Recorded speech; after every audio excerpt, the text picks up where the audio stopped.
For the past 2 seasons, Stephen Jackson has been nagged by injuries.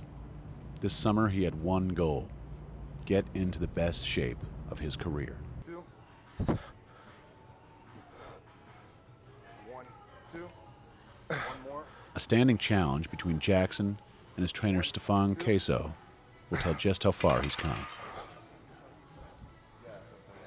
The exercise is simple. Leg press 225 pounds as many times as possible in 2 minutes. So far, Jackson's record is 52 reps.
With new contract comes new expectations. With younger guys coming in the locker room comes more pressure from the coaches. So I'm just really conditioning my mind that it's going to be a tough year. Hopefully we could turn it around this year. You know, with free agency, anything is possible. I think you've seen that with a couple of teams, you know, not being in the playoffs to being in the playoffs the next season. But for that to happen, I think it's no secret that I had to have a good year. The coaching staff seems to have really instilled a team attitude and a work ethic that I don't think was there before. And, you know, people are always looking for that team that's going to go from, you know, the bottom to the top. I think it could easily be the Rams, and I think it's going to be because Stephen puts them on his back. The Rams have made a number of big changes, starting with the hiring of coach Steve Spagnuolo. We're two men that are very headstrong, and we understand the importance of working with one another. The way he runs things and how he had it down to a second on where you're going to be and what he expects out of you, it makes things so much easier. Getting to know one another is the biggest thing because we're going to be around each other for a couple of years now, and hopefully throughout my end of my career, I've played musical chairs with head coaches, and I hope that's come to an end. I can see why he's successful. I can see from his days in Philadelphia to, you know, his most recent years in New York with the Giants, why he has the name that he has and why he was so sought after by so many teams. The Rams also improved their offensive line and signed fullback Mike Carney, giving Jackson a true blocker for the first time in several seasons. I think, you know, every running back needs a bodyguard, and I feel like I have that in Mike Carney. And the moment we signed him, I called the PR office and I asked for his number. I wanted to send him a congratulations text and told him that as soon as he gets in town that I wanted to go for lunch or to dinner.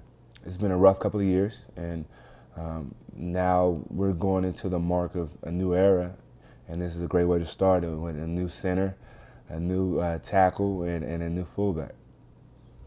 But perhaps the most important addition for Jackson was the arrival of running backs coach Sylvester Croom. The biggest thing that Coach Croom that really stuck out, or still stands out to this day, is route running. You know, it was one of those things that I was able to do, but it was more off of just raw talent. You say I have a 5-yard hitch or a 5-yard route, I just go out and run a 5-yard route. But Coach Croom, he broke down to the most elementary part of how to plant your toe coming out of the break, which allows me to be more explosive to the ball, which kind of hides different routes and how we blend routes to, you know, keep the defense on their heels. Jackson's newfound knowledge could not be more important. In the coming season, the offense will revolve around him. I've been in St. Louis majority of the offseason, working with the new staff, getting to know them, and also with some of my new teammates. The locker room has changed a lot. You know, I've been there now going on 6 seasons, and some of the some of the marquee guys that's been there for years are no longer there. So now I'm in the transition of my career now where I'm not the young guy in the locker room anymore.